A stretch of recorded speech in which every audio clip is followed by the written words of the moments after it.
안녕하십니까, 미정 권사입니다.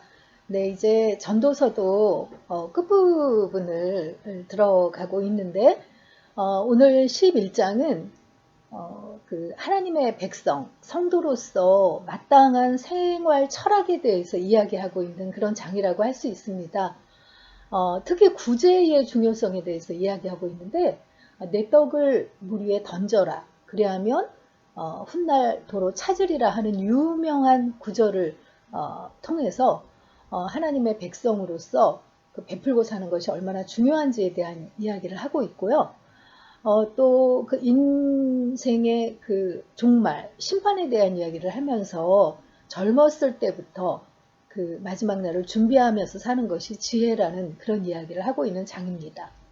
전도서 11장에서 하나님의 백성으로서 지녀야 할 생활 철학을 가르치고 있다고 했는데 첫 부분에서는 특별히 구제와 근면에 힘쓸 것을 강조하면서 선행을 권면하고 있습니다. 너는 내 떡을 물 위에 던져라. 여러 날 후에 도로 찾으리라 하는 유명한 구절로 시작하는데요. 떡을 물 위에 던져라. 굉장히 조금 이해되지 않는 행동이잖아요. 근데 이것에 대한 그 해석이 몇 가지가 있는데 그 당시 이스라엘의 큰 뭐라 할까요? 그 당시에 큰 나라인 애굽에는 나일강이라는 큰 강이 흐르고 있었는데 그 나일강은 그 범람하면 그 나일강의 범람으로 인해서 그 주변에 늘 그 풍년을 가져다 오는 풍요로움의 상징인 그런 강이잖아요. 이 나일강이 범람할 때 배를 타고 강에 나가서 강물에 씨를 뿌렸다고 해요. 그러면 얼마 후에 그 강물이 범람해서 그 떠내려간 씨앗이 홍수가 몰고 내려온 주변의 옥토에 떨어져서 풍성한 수확을 얻게 되었다는 거죠. 그래서 그 나일강은 그 홍수가 나고 나면 그 주변에 그 옥토에 아주 굉장히 풍요로운 수확을 얻게 돼서 홍수가 나므로 오히려 풍요를 가져다주는 그런 풍요의 근원지였다고 하거든요. 그래서 이게 지금 내 떡을 물 위에 던져라. 여러 날 후에 도로 찾으리라 하는 것이 물 위에 씨앗을 던지지 않으면 수확을 기대할 수 없는 그런 나일강의 농사법을 근거를 한 것이다 라는 이렇게 해석을 하는 경우가 있어요. 그 종자는 자기 식구가 먹을 곡식에서도 가장 좋은 것으로 파종하려고 씨앗을 남겨두잖아요. 근데 그게 너무 소중하다고 물 위에 던지지 않는다면 더 풍요로운 수확을 얻을 수 없는 것처럼 가난한 사람들에게 베풀기를 즐겨하지 않는 사람은 결국은 그 하나님께서 모든 사람에게 긍휼을 베푸시는 일에 풍성하시기 때문에 그런 자에게는 자비를 베푸시지 않는다는 그런 뜻으로 해석이 된다는 거죠. 그리고 또 하나의 해석으로는요. 지금 이게 솔로몬이 쓴 전도서잖아요. 솔로몬은 그 당시에 농경 사업과 목축업만 하던 이스라엘에 무역업을 시작했던, 해상 무역을 시작했던 왕이라고, 그래서 굉장히 그 풍요를 누리게 됐던 그 왕이라고 말씀을 드렸어요. 그런데 당시 사람들에게는 그 배에 값비싼 물건을 실어서 떠나보내는 것이 그 당시에는 그런 지금처럼 일기예보가 어느 정도 그렇게 정확하게 알려주는 것도 아니고, 그리고 어떤 그런 풍랑에 좌초되는 경우가 굉장히 많았다는 거죠. 그래서 무역업을 한다는 게 그 풍요를 보장하는 그런 것이 아니라 굉장히 무모한 일로 받아들여지기도 했다는 거예요. 그래서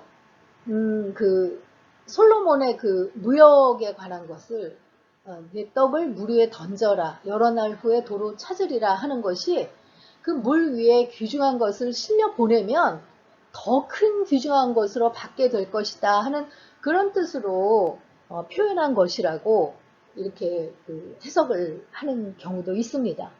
어떤 경우이든 간에 이 구절의 의미는 가난한 자들에게 자신의 물질을 베풀면 하나님께서 그것을 더 크게 갚아주실 거라는 그런 의미로 해석되고 그런 교훈으로 받아들여지고 있다는 거죠. 왜냐하면 이제 다음에도 그런 이야기가 나오잖아요. 7에게나 8에게 나눠줄지어다. 무슨 재앙이 땅에 임할는지 내가 알지 못함이니라. 앞으로 어떤 재앙이 아무리 자기가 가진 그 재물로 안전하게 살고 싶어도 이 땅에 재앙이 임하면 그 재산은 자신을 구원할 수 없잖아요. 그런데 오히려 썩어질 재물로 7이나 8, 이거는 꼭 7, 8명이 아니죠. 많은 사람들에게 나누어 주면 재앙이 임할 때 긍휼을 베푸시는 하나님의 보살핌을 힘입을 수 있다고. 그러니까 더 가능한 한 많은 사람에게 나누어 주라고 지금 이야기하고 있는 거죠. 지혜로운 사람은 때를 분별할 줄 아는 그런 사람이라 할 수 있는 힘이 있을 때 봉사하고 나눌 수 있는 물질이 있을 때 나눌 줄 알고 구름에 비가 가득하면 쏟아지듯이 봄에 파종하고 가을에 거둘 줄 아는 지혜를 배우고 또 성경을 통해서 배운 진리를 실천할 줄 아는 그런 사람이 되어야겠다는 그런 교훈을 주는 이야기라는 것이죠. 이 11장에서 가장 중요하게 강조하고 있는 구절이 바로 첫 절에 이렇게 나와 있습니다. 그래서 이어지는 3절에도 구름에 비가 가득하면 땅에 쏟아지며 나무가 나무로나 북으로나 쓰러지면 그 쓰러진 곳에 그냥 있으리라 라고 표현을 하고 있는데 이게 지금 무슨 연관성이 있는 말인가 우리가 할 수 있을 텐데 구름에 비가 가득하면 땅에 쏟아지게 된다는 거죠. 구름의 습기가 이렇게 뭉쳐 있다가 더 이상 그 무게를 견디지 못하면 땅에 비로 쏟아지잖아요. 그리고 나무가 나무로나 북으로나 쓰러지면 그 쓰러진 곳에 그냥 있으리라. 이렇게 하는 것은 둘 다 때가 돼서 그 심판의 때가 돼서 그 심판이 내려지면 땅에 쏟아지고 비가 쏟아지고 그리고 나무가 쓰러지면 그 다음에는 그것을 바꿀 수 없다는 거예요. 결과를. 그래서 4절에 풍세를 살펴보는 자는 파종하지 못할 것이요 구름만 바라보는 자는 거두지 못하리라 하면서 계산만 하다가 행동에 옮기지 못하는 사람은 결코 값진 열매를 얻을 수가 없다는 거예요. 그러니까 선한 일에 대한 부르심이 있을 때는 언제 어디서든 즉시 응답해야 하는 것을 그 부르심에 대한 응답이 있어야 하는 것을 지금 교훈적으로 알려주고 있는 그런 이야기입니다. 그래서 5절에서 바람의 길이 어떠함과 아이벤자의 태에서 뼈가 어떻게 자라는지를 내가 알지 못함 같이 만사를 성취하시는 하나님의 일을 내가 알지 못하느니라. 지금 이렇게 되어 있는데요. 오늘날 과학이 발달해서 바람의 길이 어떻게 지나가는지, 아이벤자의 태에서 뼈가 어떤 모양으로 자라나는지, 정밀 초음파를 통해서 다 알 수 있고 우리 일기예보를 통해서 볼 수 있잖아요. 그렇지만 만사를 성취하시는 하나님의 일을 우리가 알 수 있나요?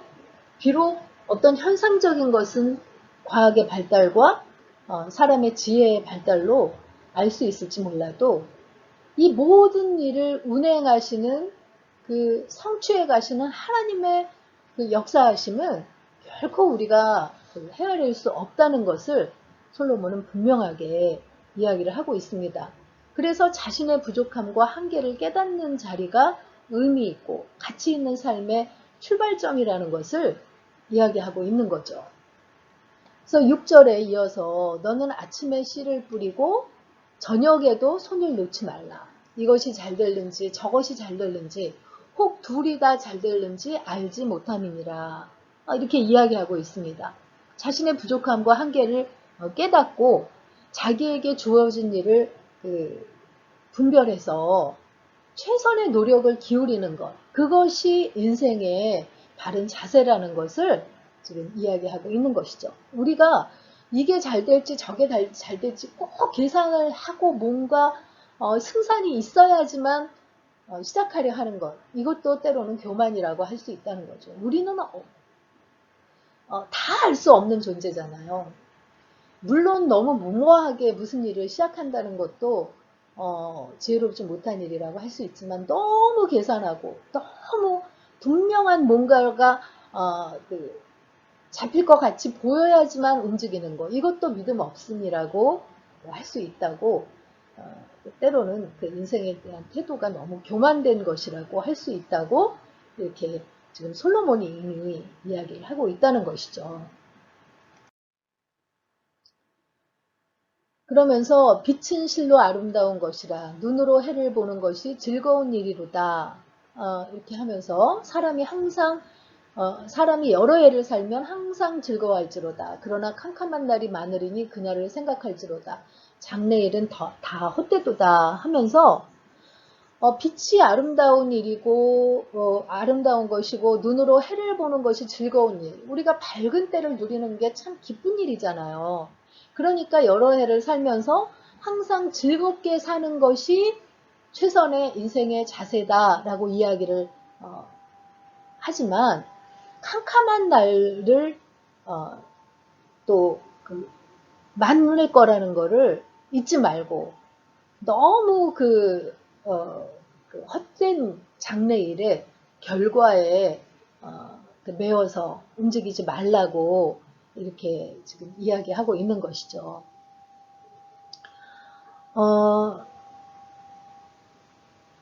캄캄한 날이 많으리니 그날을 생각할지로다 할 때 이 그날이라는 거는 우리의 그 마지막 때, 그 심판의 때를 알 수 있는 건데, 우리가 즐겁고 깊은 날을 살아간다 할지라도 그 마지막 때의 심판을 기억하고 죄와 악에서 떠난 삶을 살아야 한다고 지금 이야기하는 것이라고 볼 수 있습니다. 그래서 결론적으로 오 청년이여 내 젊은 때를 기뻐하라. 내 젊은 시절에 내 마음이 너를 기쁘게 하고 내 마음이 원하는 길들로 걸으며 내 눈이 보는 대로 걸으라. 그러나 이 모든 일들로 인하여 하나님께서 너를 심판자리로 데려가실 줄을 알라 하면서 지금 앞에서 했던 이야기를 청년들에게 다시 한번 반복해서 하고 있어요. 젊은 때를 기뻐하고 젊은 때 내 마음이 너를 기쁘게 하고 원하는 길로 걷고 눈이 보이는 대로 걸으라. 즐거운 그 삶을 살으라는 거예요. 그렇지만 잊지 말아야 할 것. 하나님께서 마지막 심판 자리를 준비하고 있다는 것을 알고 허망한 그런 것들을 최선의 것으로 알고 매어달리는 그런 어리석은 삶을 살지 말라고. 즐겁게 살고 기쁘게 살면서도 그 심판을 기억하고 죄악된 삶을 살지 말라고 지금 이야기하는 거죠. 그런즉 근심으로 내 마음에서 떠나게 하며 악으로 내 몸에서 물러가게 하라. 어릴 때와 청년의 때가 다 헛되니라. 악으로 내 몸에서 물러가게 하라. 이 이야기를 하고 싶었던 거예요.